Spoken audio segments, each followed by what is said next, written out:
চ্যানেলে আমি তোমাদেরকে ওয়েলকাম জানাচ্ছি। তোমরা যারা এই 2026 সালে ডিসেম্বরে যারা ম্যাট এক্সামের জন্য প্রিপারেশান নিচ্ছ, ডিসেম্বরে ম্যাট এক্সামের জন্য দেখো আমাদের হাতে খুব একটা বেশি সময় নেই এখন। তো আমাদের ইনস্টিটিউটে আমরা তোমাদেরকে এটা টাইম টু টাইম তোমাদেরকে ইনফর্ম করি, কেননা যখনই আমাদের মানে ব্যাচ শুরু হয়, তো তার আগে থেকে তোমাদেরকে আমরা ইনফর্ম করে দিই। তো এখন মানে সময়টা একটু কমে আসছে, এখন আমাদের অগাস্ট মাস চলছে, অগাস্ট, সেপ্টেম্বর, অক্টোবর, নভেম্বর। তো এই 4 মাস মতো আমাদের হাতে সময় রয়েছে। তো এই ফেজটাতে যদি তোমরা প্রিপারেশান নাও, আমি বলবো তাহলে তোমরা লেট করো না। এবং এখানে অ্যাডমিশানের একটা কিন্তু মানে একাডেমিক ক্যালেন্ডারেরও কিন্তু ব্যাপার আছে। তোমরা এই ডিসেম্বর ম্যাটটাতে যদি বসো, তাহলে তার যে স্কোর হবে, তার যে স্কোরটা জানতে পারবে, তার বেসিসে তোমাদের অ্যাডমিশান প্রসেসটা হবে। এটা 2027-এ তাহলে তোমাদের অ্যাডমিশান প্রসেস হবে। তো যারা এখন এই মুহূর্তে ভাবছো যে না, এই ম্যাট এক্সামটা আমরা বসতে চাই, এবং তার জন্য যদি তোমরা অনলাইন প্রিপারেশান নিতে চাও, তাহলে মানে আমাদের সাথে তোমরা যোগাযোগ করতে পারো। এখন দেখো, এই সময়ের মধ্যে ম্যাট এক্সামের প্রিপারেশান করতে গেলে তার জন্য কিন্তু একটা খুব স্ট্র্যাটেজি দরকার। কেননা ম্যাটের সিলেবাসটা তোমরা সবাই জানো, সিলেবাসটা অনেক বড়। তো এই এত বড় সিলেবাস, এটা এই কম সময়ের মধ্যে কোপ আপ করা এটা খুব ডিফিকাল্ট। এবং এখানে অনেকগুলো স্ট্র্যাটেজি ফলো করতে হবে। এবং দেখো, 100% সিলেবাস কমপ্লিট করে গেলেও যে খুব একটা তোমার লাভ হবে সেটা কিন্তু নয়। কারণ এখানে একটা নেগেটিভ মার্কিংয়ের ব্যাপার আছে, এই নেগেটিভ মার্কিংটা অ্যাভয়েড করতে হবে। নেগেটিভ মার্কিং মানে হওয়ার জন্যই কিন্তু আমাদের নাম্বার অনেক কমে যায়, স্কোর অনেক কমে যায়, পিছিয়ে যায়। তো সেটার জন্য আমি তোমাদেরকে এর আগেও বলেছি যে এই এক্সামগুলোতে ট্র্যাডিশনাল মানে পড়তে হবে, সেটা তো আছেই, কিন্তু তার পাশাপাশি অনেকগুলো টেকনিক্যাল রুল আছে যেগুলো কিন্তু আমাদের ফলো করতে হবে। এবং এই এক্সামটা বলে না, যে কোনো কম্পিটিটিভ এক্সামে নিজেকে পরীক্ষা দিতে হবে এবং বাড়িতে পরীক্ষা দিতে হবে। এবং আমরা যারা এখানে গাইড করি, আমরা যারা প্রিপারেশান করাই, আমরাও কিন্তু পরীক্ষা নিই স্টুডেন্টদের। তো এই পরীক্ষাটা যদি তোমরা দাও, তাহলে কিন্তু তোমাদের সুবিধা হবে। পরীক্ষাটা দিলেই কিন্তু তোমাদের রেজাল্ট মানে স্কোর আরও ভালো আসবে। এবং পরীক্ষা না দিলে সেটা কিন্তু খুব প্রবলেম হয়ে যাবে, কেননা তোমার প্রোগ্রেসটা বোঝা যাবে না। পরীক্ষা দিলে তবেই কিন্তু তোমাদের প্রোগ্রেসটা বুঝতে পারবে যে তোমাদের কোন জায়গাটায় অসুবিধা হচ্ছে, কোন টপিকগুলো বা কোন অঙ্কগুলো তোমাদের আটকাচ্ছে, সেটা তোমাদের বুঝতে সুবিধা হবে। তো সেই জন্য আমি বলছি, তোমরা যদি অনলাইন প্রিপারেশান নিতে চাও, আমাদের সাথে যোগাযোগ করতে পারো। আর এখানে দেখো, একটা হিসেব আছে যে তুমি কতগুলো কোয়েশ্চেন অ্যাটেন্ড করলে কত স্কোর, মানে কত স্কোর আসতে পারে, কোন কোন টপিকগুলো তোমার স্কোরিং টপিক, ঠিক আছে? কেননা কোয়েশ্চেন পেপার পেয়ে তুমি সব কোয়েশ্চেন অ্যাটেন্ড করে চলে দিয়ে আসবে, এরকমও কিন্তু আইডিয়া রাখাটা ভুল।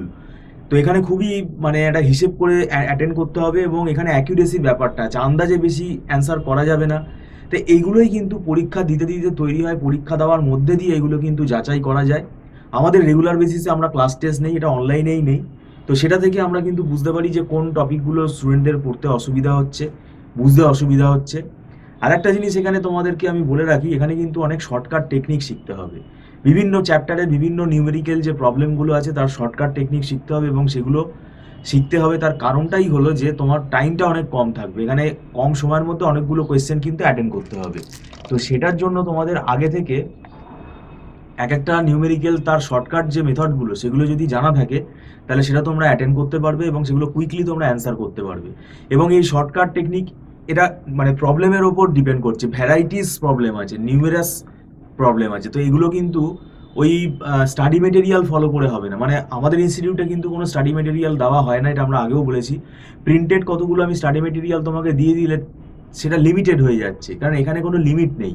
এক একটা চ্যাপ্টারের কিন্তু নিউমেরাস ভেরিয়েশনস আছে, অনেক ভেরিয়েশনস আছে, ভ্যারাইটিস টাইপস অফ সামস আছে। তো সেগুলো কিন্তু একটা স্টাডি মেটেরিয়ালের মধ্যে কিন্তু প্রোভাইড করলে সেটা একটা লিমিটেড হয়ে যাচ্ছে, এবং সেইগুলোই করে গেলে তোমার যে স্কোর ভালো আসবে তার কিন্তু কোনো গ্যারেন্টি নেই। তো এখানে আমাদের কনসেপ্টটা খুব ইম্পর্টেন্ট, আমরা এখানে চ্যাপ্টার ওয়াইজ কনসেপ্ট ক্লিয়ার করে পড়াই। তারপরে আমরা একটা প্র্যাকটিস সেশন কন্ডাক্ট করি, সেই প্র্যাকটিস সেশনের মাধ্যমে কিন্তু এই ভ্যারাইটিস প্রবলেমগুলো আমরা সলভ করাই এবং তার শর্টকাট টেকনিকগুলো আমরা কিন্তু আলোচনা করি। তো এটা তোমাদেরকে বুঝতে হবে, এটা কিন্তু একটা পুরোপুরি টেকনিক্যাল ব্যাপার। আর অনেকেই তোমাদের মধ্যে হয়তো সায়েন্স ব্যাকগ্রাউন্ড, কেউ আর্টস ব্যাকগ্রাউন্ড, কেউ কমার্স ব্যাকগ্রাউন্ড, এই ডিফারেন্ট ব্যাকগ্রাউন্ড থেকে তোমরা যদি আসো, তাহলে সেক্ষেত্রে অনেকের ধরো ম্যাথামেটিক্সের ওপর অতটা মানে টাচ নেই, সেক্ষেত্রে কিন্তু অসুবিধা। তো সেইটা অভ্যেসটা এখানে তৈরি করতে হবে।